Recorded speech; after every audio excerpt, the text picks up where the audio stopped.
heard from our friend, Mr. Gray Baker. You heard from him in the keynote. He's going to come back and talk to us more about stopping vulnerabilities at the source. We're also joining us is Pavel Avgustinov.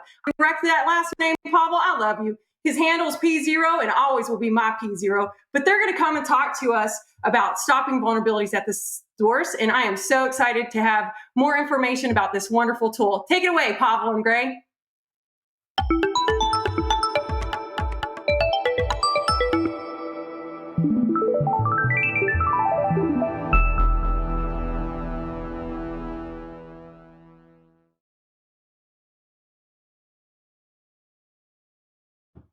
Pavel and I are here to talk to you about stopping vulnerabilities at the source. So you've got me, Gray.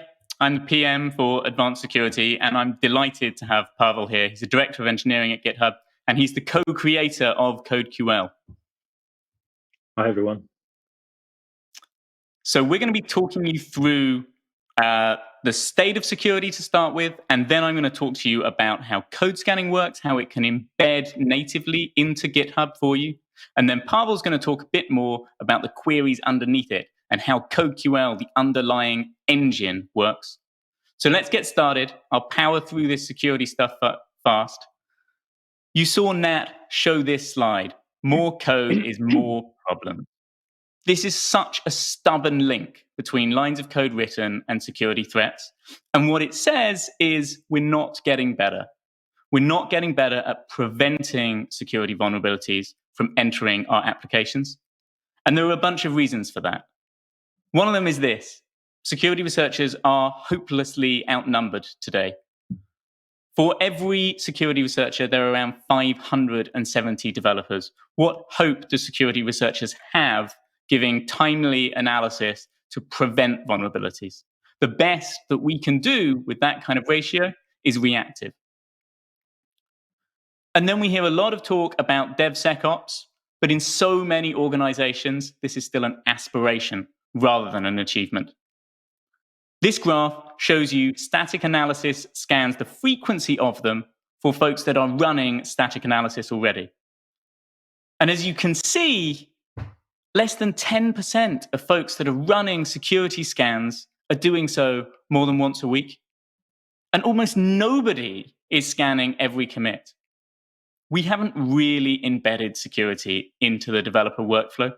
We have better processes for security teams, better tooling, but it's not been the responsibility of developers. And when it's not the responsibility of developers, it's not something where we can really prevent vulnerabilities before they enter our applications. And don't forget, this was for applications that are actually using static analysis, that are doing security scans at all. The vast majority of us don't have any kind of automated security tooling running on our applications. So what do we do about it? Well, we've built GitHub code scanning to help. And the idea is simple. It's that we introduce security review as an automated process at the pull request time. This diagram shows the kind of age-old Git flow, where you branch off of master, you start making some commits, and then you submit a pull request.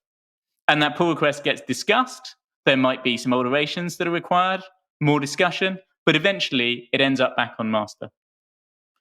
Automated code scanning inserts automated security review at the pull request time. And in every commit that you're making after that pull request as well, so that you can see whether or not any vulnerabilities you've introduced have been fixed.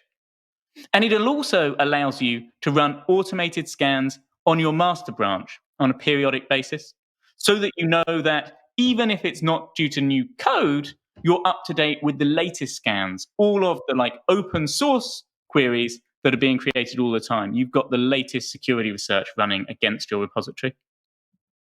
So I'm going to show you a demo of that in action. If you watch the keynote, you'll have seen some of this, but I'm going to demo a completely different vulnerability here. It's another case that code scanning can pick up.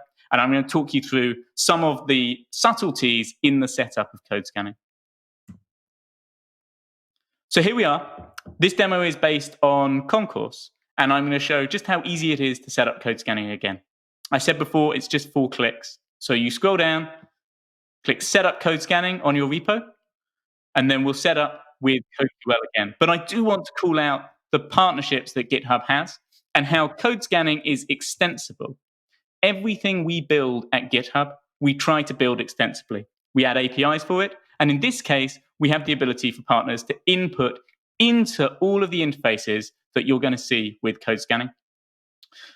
We have shift left and Rubocop integrations ready to go today, but we also have integrations coming soon from SonarSource, from Anchor for container scanning, and from a number of other companies. And we have DAST integrations in the marketplace as well from OWASP Zap, the most popular DAST tool in the world. Okay, let's click into the CodeQL setup flow. I skimmed through this in the keynote, but because we're in actions, we've got complete control over when code scanning runs, and we've also got the ability to customize it.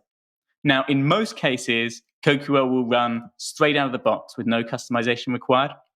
But if you're using a built language like Java or perhaps C++ or C, you might need to customize the build steps in order to get code scanning working. It's nothing too arduous. It's exactly the same kind of customization you'd make to get your CI running. And because we're in actions, you can make all those changes straightforwardly. And you can see here, code scanning supports Go, JavaScript, C#, Python, C, C++, and Java. Okay, let's get this committed and start it running. It's that easy. And again, code scanning is now going to be running on every push and on a schedule on this repo. And if I click across the Actions tab, there it is running its first scan. We're not going to wait for that. We don't have time.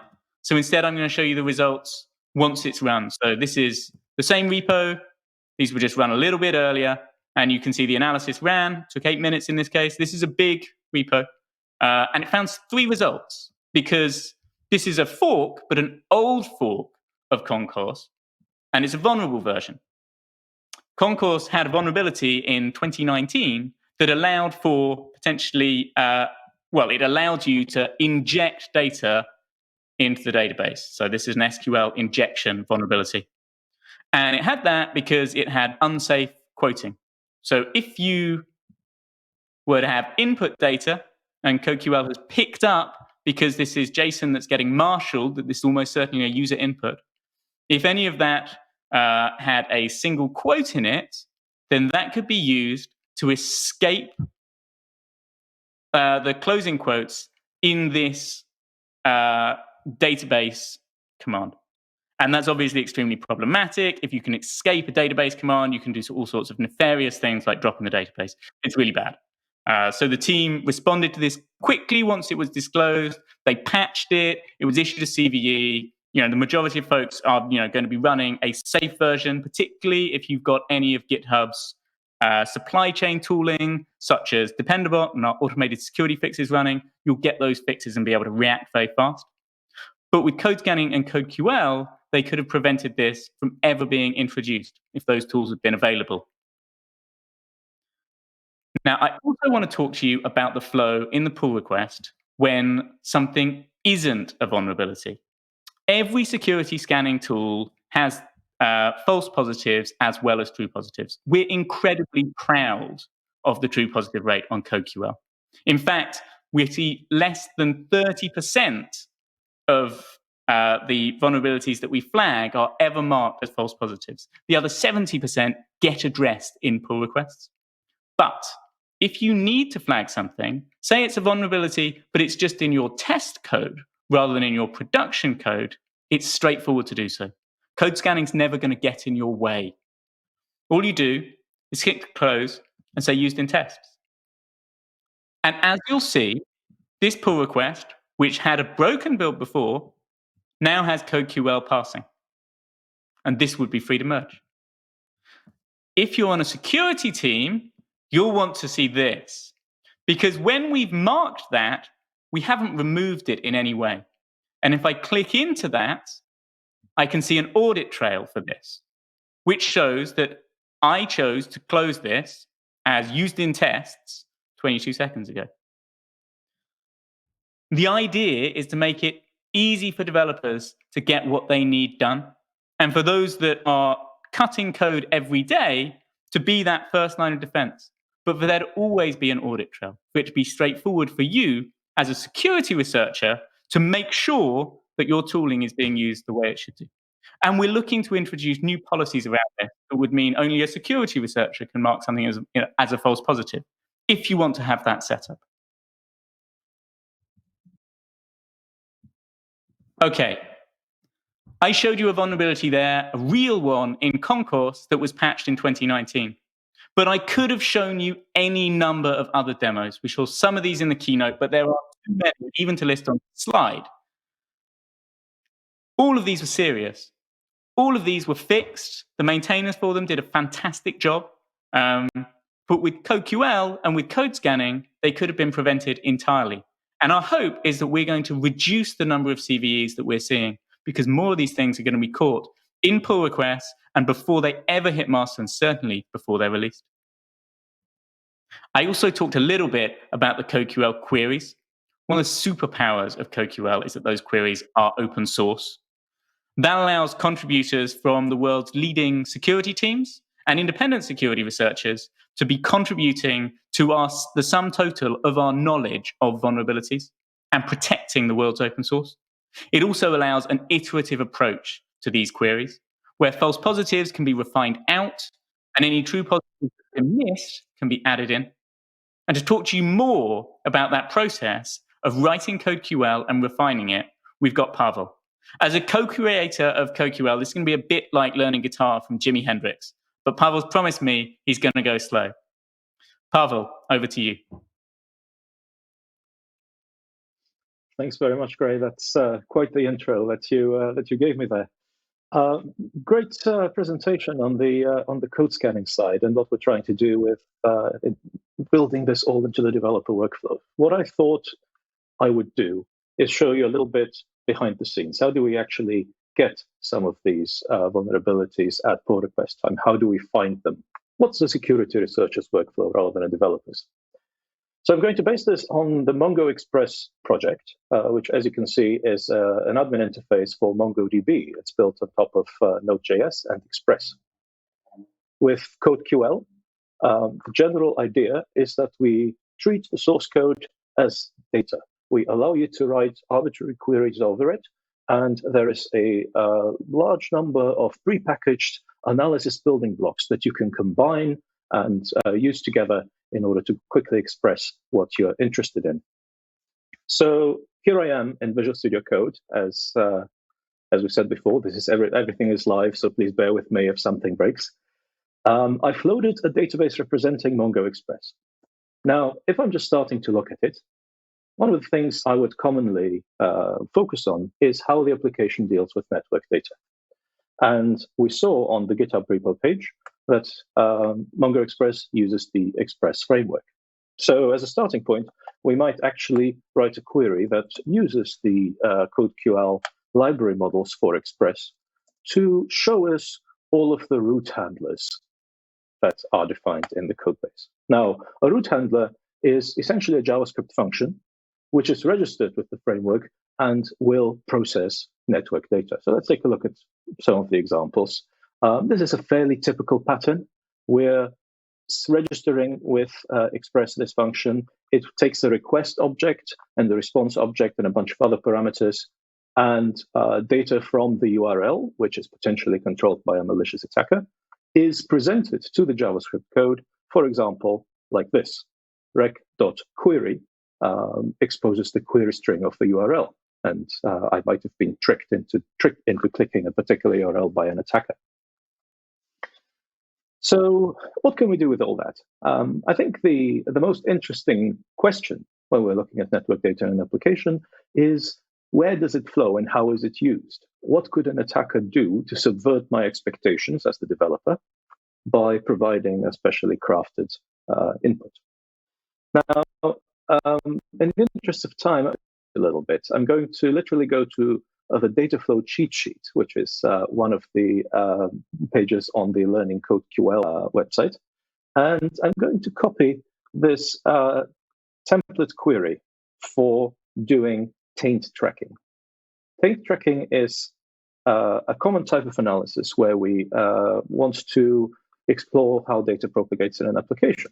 And so here, the full details aren't terribly important, but what I do want to draw your attention to is that I simply have to fill in two essentially blank spaces in the template. The first one indicates what the sources of tainted data are for my particular analysis. And the second will say, what are the sinks? Where do I want the tainted data to not get? Now, I already told you what my sources are going to be. I'm looking for essentially code that does something like this. rec.query.user would read the query property of the request object and then take the user parameter of the HTTP request. How do we phrase this in CodeQL? Well, there are many ways, inevitably, but one example is that I can look for parameter nodes on which we read a property, and the property that we read is called query. I'm just going to make this window a little bit narrower. Now, as for the sink, this is kind of where a little bit of creativity comes into it. Depending on how we define this, we might find places where the network data reaches a SQL query and allows a database compromise, a SQL injection. Or we might find places where it reaches the HTML body of the output document and give us cross-site scripting. In exploration mode, maybe I don't want to pin myself down already. I want to kind of audit lots of interesting places where the application does something unfamiliar with the network data. And so what I'm going to look for is cases where the network data is passed as an argument to an invoke node. That's when you call something in JavaScript. But just that is going to give me very many results. Actually, I'm going to narrow it down further. I'm going to say, I'm looking for places where you call a function that is not defined in the current project. So either it's a built-in, like eval, or it's from a dependency. And so we, in order to understand whether it's risky, we need to understand what the dependency is doing. The way that I would do that is that I would say not exists and.getter callee. So we're looking for an invoke node for which we don't know what it's calling. Just going to quickly format this to give us a better view on it. And that's it. I'm going to run this query. And note that I haven't yet specifically restricted the results to definitely be vulnerabilities. This is very much an exploratory query, and I'm going to have to apply my judgment to see which results are interesting and which are not.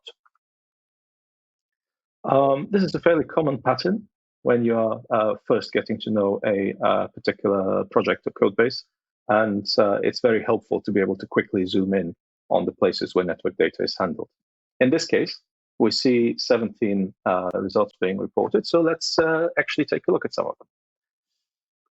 Here, we have indeed a read from the query string of the projection parameter. And the analysis tells me that it ends up as an argument here. You can actually see how it happens on this very screen. We assign it to the JSON projection variable, and this variable is then interpolated into this string and concatenated with some URL computed by another function before being passed to res.redirect. And this is actually the express API for redirecting the response to another page. So a priori, this could already be an open redirect vulnerability, but actually we're safe here. We're safe because there is a question mark before the network data is added to the URL. And so at best, we're going to be able to control the parameters. Okay, so far so good. Let's audit some of the others. So you can see there are actually 6 rows that refer to this particular URL construction. And that's because there are 6 different parts of the query string that can end up there. It's the skip or key or value or type parameter and so on. So all of these seem okay. Let's take a look at this one. Here, this query string is derived from this string is derived from the network data and is passed to vm.run in new context. This is, if you're familiar with API, actually a function that will take a piece of string and evaluate it as JavaScript. So if this is true, that's actually a code injection vulnerability. Where does it come from? Well, over here, yes, it's a read of part of the request, but it's a fairly, it's a completely different file. It's unclear how the data might get there. except that the CodeQL analysis has shown us its reasoning by giving us the path here. So we assign the query to a variable called JSON query, pass it to this function called toSafeBSON. In that function, we pass it to another function. In this function, we do several string replacements, which don't actually do anything to protect us from a code injection. And here we are passing it to Node.js. So you can see how, starting from almost nothing, I was able to quickly zoom in on the places of interest in this code base and inspect how the network data is used. Of course, the good news is you don't have to do this every time. There are hundreds of open source queries that have been contributed to the CodeQL repository. And of course, code injection is in fact one of them. So you can see that I could have instead run this out of the box query to find this vulnerability.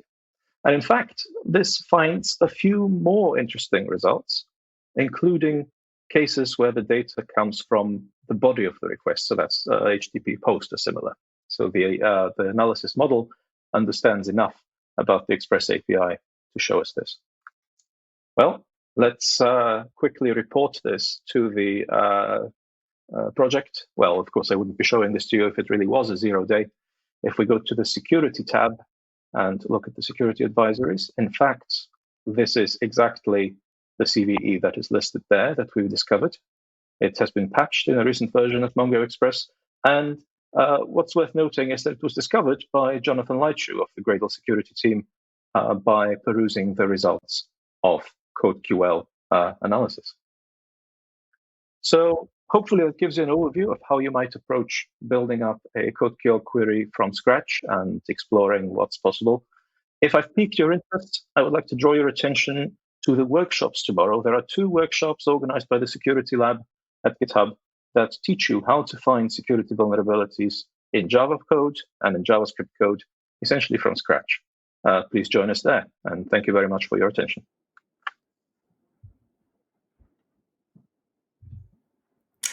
Thank you so much, Pavel and Gray. That was awesome hearing about all the code scanning. Lots of love for CodeQL, but we just love it so much. My favorite part was 4 clicks to set up. Being a lazy engineer, or as I like to call it, an efficient engineer, that's probably my favorite setup of all of this stuff. So where can folks go ask more, Martin?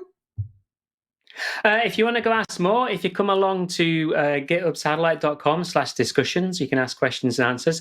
We're going to speed along now. So if we just say goodbye to Pavel and Gray, they're going to be heading into the discussion. So see you later, chaps.